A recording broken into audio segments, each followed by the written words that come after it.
Welcome to study PQ। आज के इस वीडियो में मैं आपको बताऊंगा कि causes of world war one के वो क्या क्या काजेज़ थे, वो क्या क्या वजूहात थी जिसकी वजह से वर्ल्ड वार वन शुरू हुई। तो काजेज़ शुरू करने से पहले मैं आपको थोड़ा सा इसका बैकग्राउंड दे दूं कि वर्ल्ड वार वन 1914 से 1918 तक लड़ी गई थी। इसमें तकरीबन 70 मिलियन पॉपुलेशन ने शिरकत की थी। ठीक है, 70 मिलियन लोग इसमें शामिल थे, जिसमें से तकरीबन 60 मिलियन लोग जो थे वो सिर्फ यूरोपियंस थे। तो इस बात से आप देख सकते हैं कि यह वार यूरोप में लड़ी गई और इसमें अक्सरियत जो लोग थे जो लड़ रहे थे वो यूरोपियंस थे। इसमें तकरीबन 35 मिलियन टोटल, इसमें मिलिट्री भी है और सिविलियन भी है। सारे जो टोटल जो लोग मरे थे वो 35 मिलियन है। तो इस बात से आप ये अंदाज़ा लगा सकते हैं कि ये वार कितनी डडली थी कि 70 मिलियन टोटल थे और इसमें से हाफ़ जो थे वो मर गए थे उसमें। इसके अलावा इसको जब ये वार हुई थी तब इसे वर्ल्ड वार कहा जाता था, ग्रेट वार कहा जाता था, the war to end all wars कहा जाता था। लेकिन जब वर्ल्ड वार टू हुई फिर इसका नाम वर्ल्ड वार वन रखा गया और उसे वर्ल्ड वार टू कहा गया। ठीक है, तो ये इसका एक हल्का सा बैकग्राउंड था। चूँकि मैंने आपको काजेज़ बताने हैं लिहाजा अब शुरू करते हैं इसको। तो इसके काजेज़ में सबसे पहले ये काज हम देखते हैं कि आप जानते हैं कि जब भी कोई बहुत बड़ा अलाव बनता है, जब भी कोई आग लगती है तो एक चिंगारी लगती है। तो बेसिकली ये पहला पॉइंट वो चिंगारी था कि 1914 में assassination of Australian archduke F Ferdinand. ठीक है, तो एफ फर्डिनेंड बेसिकली ऑस्ट्रेलिया का शहज़ादा था, आर्कड्यूक था। ठीक है, ये बोस्निया में इसको एसेसिनेट कर दिया गया।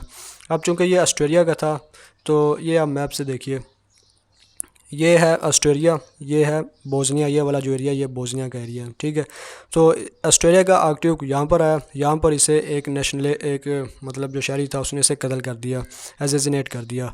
अब ऑस्ट्रेलिया ने इल्ज़ाम लगाया सर्बिया पर कि बेसिकली सर्बिया ने उसको सपोर्ट किया था, तो ऑस्ट्रेलिया ने सर्बिया पर वार डिक्लेयर कर दी। तो इस तरह वर्ल्ड वार वन का आगाज़ हुआ। तो आप देख सकते हैं कि मतलब ये एक बेसिक काज था, एक सबसे जो इंतहाई गहराई पर जो काज बनता है वो ये वाला है। इसके बाद जो फर्दर बेसिक जो काजेज़ हैं वो मैं आप शुरू करता हूँ। तो इसमें सबसे पहले आता है अलाइंसेस का। अब इस चीज़ को भी मैं अलाइंस में ही एक्सप्लेन करूँगा।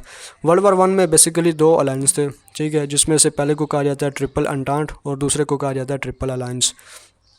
ट्रिपल एंटांट में आप देख सकते हैं रशिया, फ्रांस और ब्रिटेन था। इसके अलावा हर कंट्री इंडिविजुअली फर्दर कंट्रीज़ के साथ अलायंस में था, जिसकी वजह से पूरी दुनिया तकरीबन इस वार में शामिल हुई। मिसाल के तौर पर ब्रिटेन का आगे जापान के साथ अलायंस था। ठीक है, बाद में इसमें यूनाइटेड स्टेट्स भी शामिल हुआ, US ने भी इसमें शिरकत की। इसी तरह ट्रिपल अलायंस में इटली, जर्मनी, ऑस्ट्रेलिया, हंगरी था। बाद में इसमें ओटोमन एम्पायर शामिल हुआ। ठीक है, और इस तरह ये वार आगे फैलती गई। तो ये अलायंस किस तरह वर्ल्ड वार वन का काज बने, अब मैं आपको दोबारा से बताता हूँ कि जैसे मैंने आपको बताया कि इसका आर्कड्यूक यहाँ पर था। ठीक है, बाद में ऑस्ट्रेलिया ने इल्ज़ाम लगाया सर्बिया पर और ऑस्ट्रेलिया ने वार डिक्लेयर की सर्बिया पर। अब सर्बिया बेसिकली अलायंस में था रशिया के साथ। ठीक है, और ऑस्ट्रेलिया हंगरी अलायंस में था जर्मनी के साथ। इसके अलावा जर्मनी अलायंस में था इटली के साथ और रशिया आगे फर्दर अलायंस में था फ्रांस के साथ, और ये भी इनका अलायंस था UK के साथ भी। ठीक है, अब इसने तो वार डिक्लेयर कर दी सर्बिया पर। ठीक है, तो सर्बिया को डिफेंड करने के लिए रशिया इसमें आया, ऑस्ट्रेलिया को डिफेंड करने के लिए जर्मनी आया, फिर रशिया को डिफेंड करने के लिए फ्रांस आया, फिर UK इसमें शामिल हुआ, फिर इटली इसमें शामिल हुआ, फिर इसमें ओटोमन एम्पायर आया, फिर उधर से अमेरिका आया, फिर इधर से जापान आया। ठीक है, तो इसी तरह ये वार फैलती एक वर्ल्ड वार वन में कन्वर्ट हो गई। तो आप अंदाज़ा कीजिए कि अगर उस वक़्त ये अलाइंसेस ना होते, ठीक है, तो उस वक़्त सिर्फ ये ऑस्ट्रेलिया का और सर्बिया का आपस में मसला था, ये शुरू होता, बाद में मे बी थर्ड पावर इसमें इंटरवेन करती और ये किसी तरह रुक जाता। लेकिन अलाइंसेस होने की वजह से दो कंट्रीज़ की वार वर्ल्ड वार वन में कन्वर्ट होगी। तो आप अंदाज़ा कर सकते हैं कि अलाइंसेस कितने ज़्यादा डेडली थे इसमें। ठीक है, इसके बाद दूसरे नंबर पर आता है मिलिट्रिज़म, कि मिलिट्री किस तरह इसमें शामिल थी। तो वर्ल्ड वार वन में सबसे जो लेटेस्ट मिलिट्री पावर थी वो यूज़ की गई। उस वक्त तक जितनी भी साइंटिफिक एवोल्यूशंस हुई थी, जितनी भी साइंसी लिहाज से तरक्की हुई थी, उस सब को तकरीबन मिलिट्री में ही इस्तेमाल किया जाता था। ठीक है, तो जितनी भी टेक्नोलॉजी थी, बड़े बड़े हथियार, नई नई चीज़ें, ठीक है, वो सारे के सारे इसमें इंट्रोड्यूस करवाए गए। इसके अलावा 85% फ्रांस के और 50% जर्मनी के जितने भी मेल पॉपुलेशन थी उसने इसमें शिरकत की थी।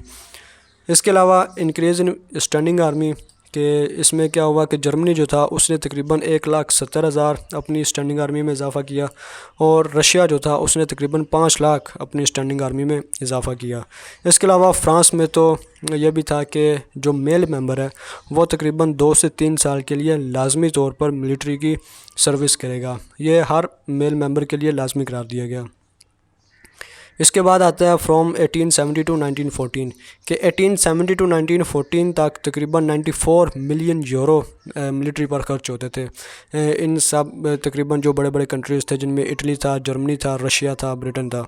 लेकिन 1870 टू 1914 तक आहिस्ता आहिस्ता बढ़ता ये 394 मिलियन यूरो तक पहुंच गया। तो आप देख सकते हैं कि 94 टू 394 तकरीबन 300% ये ज़्यादा हो गया मिलिट्री स्पेंडिंग में इजाफा। तो इससे भी आप ये इस बात का अंदाज़ा लगा सकते हैं कि मिलिट्री पावर ने कितना ज़्यादा वर्ल्ड वार 1 में किरदार अदा किया। फ़र्ज़ कर लें कि एक कंट्री के पास मिलिट्री पावर है ही नहीं, ठीक है, उसके पास कोई असला नहीं, उसकी कोई स्टैंडिंग आर्मी नहीं, बहुत कम है, या तो वो कैसे एक वार में शिरकत कर सकती है? तो वो न्यूट्रल ही रहेगी।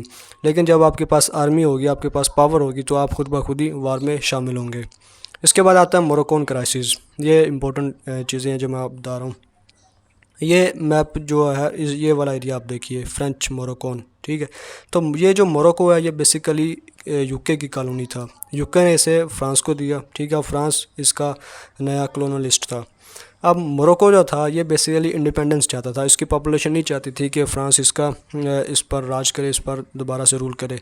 तो जो इंडिपेंडेंस जो इसकी पॉपुलेशन चाहती थी उसको सपोर्ट किया जर्मनी ने मोरक्को के जो लोग थे, जो लीडर्स थे या जो पॉपुलेशन थी उसको सपोर्ट करना शुरू किया उनकी इंडिपेंडेंस के लिए, जबकि फ्रांस चाहता था कि वो इस पर रूल करे।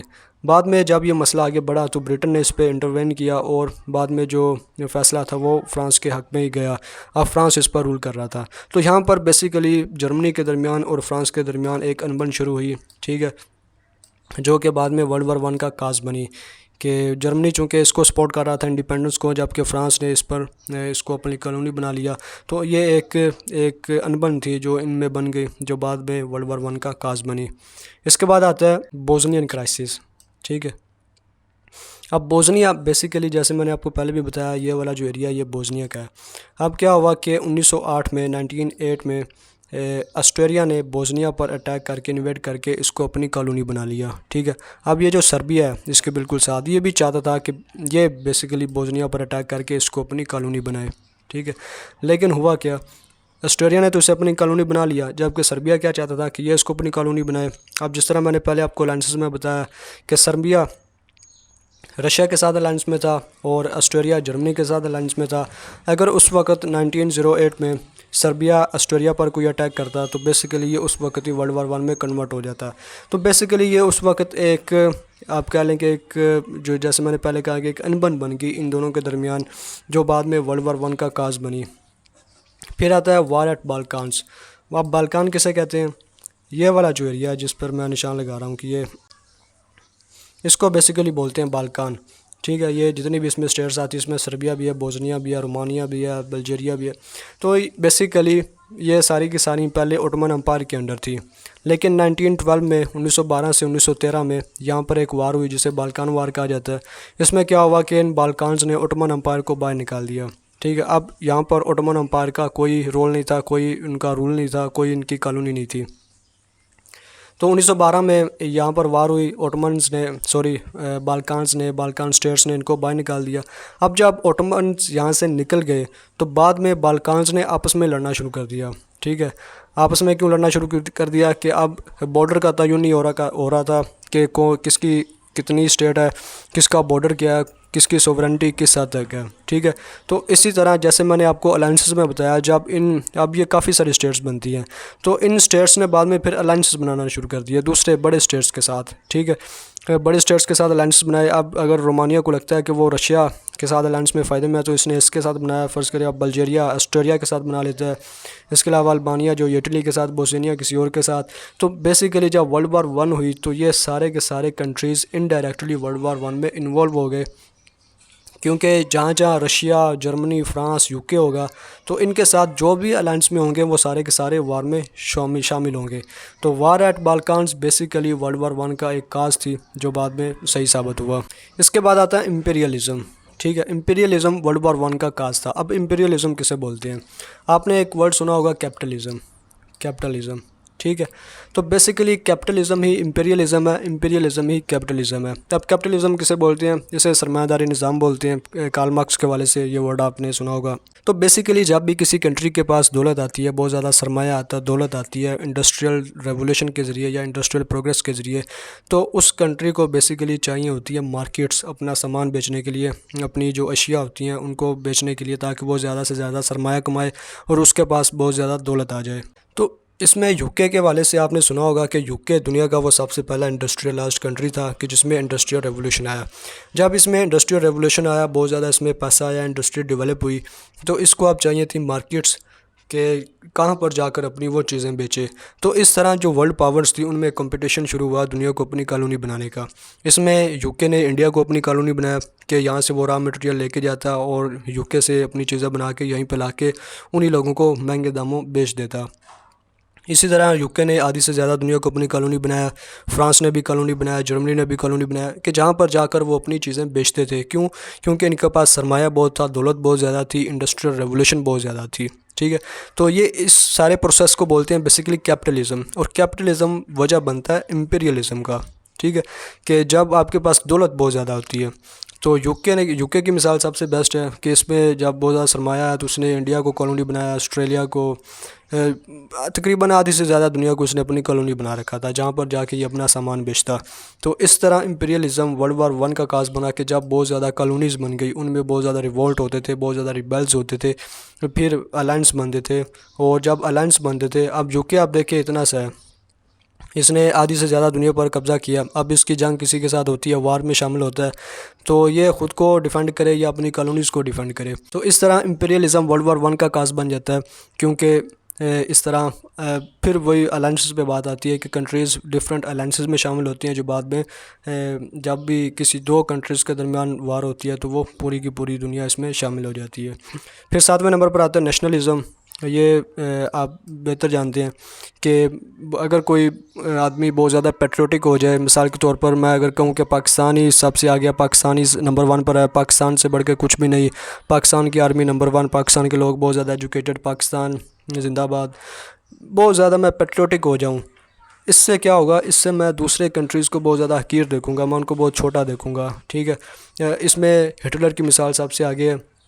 हिटलर कहता था कि सिर्फ जर्मन पॉपुलेशन ही ऐसी है जो सबसे बालातर है, जो सबसे ऊपर है, सबसे जो प्रोमिनेंट है, उनसे बाकी जितने भी लोग हैं वो सब हकीर हैं। इसी वाले से उसने होलोकास्ट भी किया, उसने बहुत सारे यहूदियों को मारा, और इसी वाले से जैसे वो कहता था कि सिर्फ जर्मन पीपल ही ऐसे हैं जिनको रहने का हक है, लिहाजा उसने बहुत ज़्यादा दूसरे कंट्रीज़ पर भी इन्वेड किया, पूरी दुनिया को वो फ़तह करना चाहता था।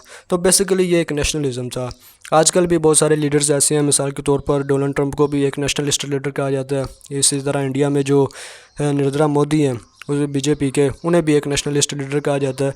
तो नेशनलिज़म बेसिकली वार का बायस बनता है दो कंट्रीज़ के दरमियान या आगे फर्दर, कि जिसमें एक कंट्री अपने आप को बहुत ज़्यादा सुप्रीम कंसिडर करता है और दूसरों को बहुत ज़्यादा हकीर मानता है वो, जिसकी वजह से वो दूसरों पर इन्वेड करता है।